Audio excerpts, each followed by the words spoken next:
2026 केदारनाथ यात्रा के लिए बड़ी अपडेट। पुराने रास्ते से होगी यात्रा। 2013 की भीषण आपदा में रामबाड़ा से गरुड़ चट्टी तक का क्षतिग्रस्त पैदल मार्ग सरकार द्वारा फिर से बना लिया गया है। श्रद्धालुओं की पैदल यात्रा सरल और 2 किलोमीटर हो जाएगी कम।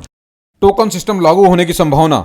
श्रद्धालुओं की तकलीफों का होगा अंत। दर्शन के लिए नहीं घंटों खड़े रहना पड़ेगा लंबी कतारों में। साल 2026 के लिए श्रद्धालुओं को देना पड़ सकता है विशेष पूजा के लिए अधिक शुल्क। मंदिर समिति कर रही है विचार। चारधाम यात्रा ऑनलाइन रजिस्ट्रेशन पूरे साल के लिए चालू कर दिए गए हैं। जय श्री केदार, हर हर महादेव। मेरे सभी भोले के भक्तों को प्यार भरा नमस्कार।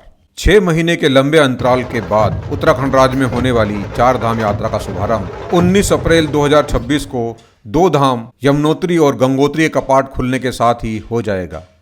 वहीं केदारनाथ धाम के कपाट भक्तों के लिए 22 अप्रैल सुबह 7 बजे खोल दिए जाएंगे। साथ ही बद्रीनाथ धाम के कपाट 23 अप्रैल को खुलेंगे। मेरा यह खास वीडियो भोले के उन भक्तों के लिए है जो चाह कर भी केदारनाथ धाम की यात्रा अभी तक नहीं कर पाए हैं, लेकिन इस साल 2026 में वे ये यात्रा जरूर करना चाहते हैं। दोस्तों, इस वीडियो में मैं आपको 4 धामों में से एक केदारनाथ धाम की यात्रा की संपूर्ण जानकारी देने वाला हूं और यह वीडियो हम हरिद्वार से प्रारंभ करेंगे। वीडियो में हम स्टेप बाय स्टेप जानेंगे कि कैसे केदारनाथ धाम पहुंच सकते हैं, कहां आपको रुकना चाहिए और किन किन माध्यमों से हम अपनी यात्रा कर सकते हैं, खाने पीने की क्या व्यवस्था होगी और किस तरीके से आप दर्शन कर सकते हैं। यात्रा में लगने वाला खर्चा कितना होगा उसकी भी चर्चा हम इस वीडियो में करेंगे। दोस्तों, इस वीडियो को अंत तक पूरा देखें क्योंकि इस वीडियो में मैं बहुत सी ऐसी जानकारी देने वाला हूं जिससे आपकी केदारनाथ धाम की यात्रा आसान और यादगार बन सके। केदारनाथ धाम की यात्रा करने के लिए सबसे पहले आपको हरिद्वार या ऋषिकेश पहुंचना होगा। आप अपने शहर से यहाँ सड़क मार्ग, रेल मार्ग द्वारा बड़ी आसानी से आ सकते हैं। यदि आप हवाई यात्रा करना चाहते हैं तो जालीग्रांट एयरपोर्ट देहरादून सबसे नज़दीकी एयरपोर्ट है। मेरा सुझाव है कि आप शाम होते होते हरिद्वार पहुंच जाए। वहां होने वाली मनमोहक गंगा आरती का दिव्य अनुभव अवश्य ले। मां गंगा के तट पर दीपों की रोशनी, घंटियों की ध्वनि और मंत्रों का उच्चारण आपकी यात्रा को एक आध्यात्मिक शुरुआत देगा। शुद्ध सात्विक डिनर करें और नाइट स्टे हरिद्वार में करें, जहां आपको 1000 से 1500 के बीच में बहुत से बजट होटल मिल जाते हैं।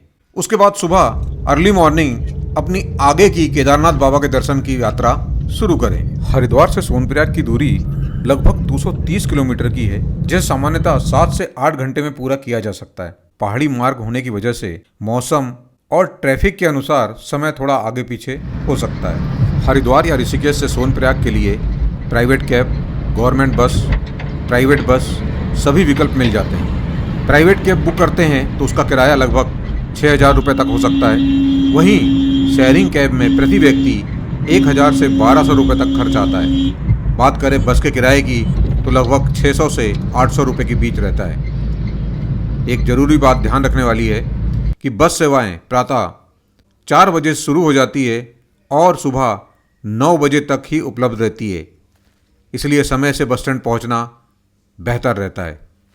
इस पूरी यात्रा के दौरान प्रकृति का अद्भुत सौंदर्य साथ साथ चलता है। रास्ते में पड़ता है देवप्रयाग, जहां भागीरथी और अलकनंदा नदी का पवित्र संगम होता है।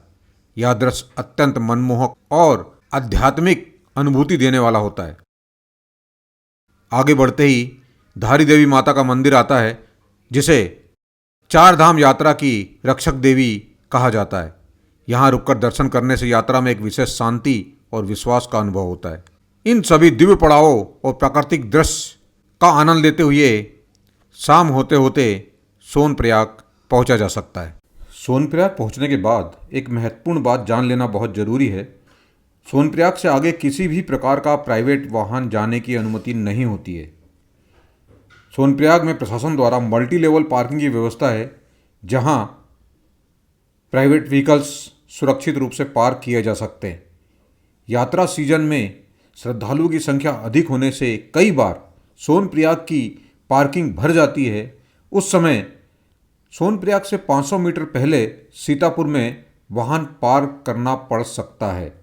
सोनप्रयाग से आगे की यात्रा के लिए स्थानीय शेयर टैक्सी लेनी होती है, जो गौरीकुंड तक पहुंचाती है और यहीं से बाबा केदारनाथ की पवित्र पैदल यात्रा प्रारंभ होती है।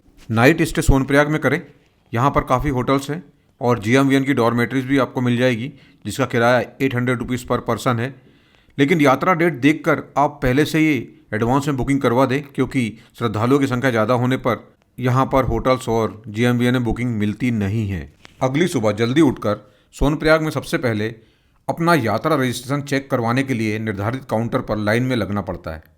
यहाँ प्रशासन द्वारा आपके रजिस्ट्रेशन की तिथि और विवरण की पुष्टि की जाती है। ध्यान रखें, आपको आगे गौरीकुंड जाने के लिए रजिस्ट्रेशन में दर्ज तिथि के अनुसार ही अनुमति दी जाएगी। रजिस्ट्रेशन सत्यापन के बाद आपको दूसरी लाइन में खड़ा होना पड़ेगा। यह लाइन सोनप्रयाग से गौरीकुंड तक लगभग 5 किलोमीटर की दूरी तय करने वाली स्थानीय टैक्सियों के लिए होती है। सीजन के दौरान यहाँ भीड़ अधिक हो सकती है और यहाँ श्रद्धालुओं का काफ़ी समय नष्ट होता है। यहाँ केवल अधिकृत लोकल टैक्सी ही चलती है। किराया प्रशासन द्वारा तय किया जाता है।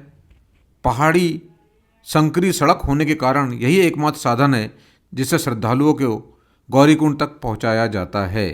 सोनप्रयाग से गौरीकुंड का लगभग 5 किलोमीटर का रास्ता स्थानीय टैक्सी द्वारा मात्र आधे घंटे में पूरा हो जाता है। गौरीकुंड पहुंचकर श्रद्धालु सबसे पहले वहां स्थित पवित्र गर्म पानी के कुंड में स्नान करते हैं। मान्यता है कि इस कुंड का जल अत्यंत पवित्र और औषधीय गुणों से युक्त है। स्नान के बाद श्रद्धालु गौरी माई मंदिर में जाकर माई के दर्शन करते हैं और उनसे आशीर्वाद लेकर अपना 16 से 18 किलोमीटर का जो ट्रैक है केदारनाथ का, वो शुरू करते हैं। गौरीकुंड स्थित गौरी माई का मंदिर विशेष महत्व रखता है। यहीं पर केदारनाथ बाबा की पवित्र डोली तिथि के अनुसार उखीमठ के ओमकारेश्वर मंदिर से लाई जाती है और यहाँ डोली विश्राम करती है। कपाट खुलने के एक दिन पूर्व यहाँ पर विशेष पूजा होती है और डोली गौरीकुंड से केदारनाथ धाम के लिए आन बान और शान के साथ प्रस्थान करती है। गौरीकुंड से केदारनाथ की दूरी वैसे तो 16 किलोमीटर कही जाती है, लेकिन जब हम पैदल चलते हैं और चढ़ाई वाले रास्ते पे तो ये 18 से 20 किलोमीटर जैसी लगती है और इसे तय करने में 8 से 10 घंटे लग जाते हैं। पैदल चलने के अलावा यह दूरी घोड़े द्वारा, पालकी द्वारा और पिट्ठू के द्वारा भी तय की जा सकती है। यदि आप शारीरिक रूप से सक्षम हैं तो यह यात्रा पैदल ही करें, क्योंकि जब आप अपने प्रयास से, अपनी मेहनत से मंदिर तक पहुंचते हैं तो दर्शन करने का जो आनंद होता है वो कई गुना बढ़ जाता है। पैदल यात्रा के दौरान आपको मौसम कई बार अपना रंग बदलते हुए नजर आएगा। कभी बारिश हो जाएगी, कहीं कहीं आपको फिसलन भरी चढ़ाई मिलेगी।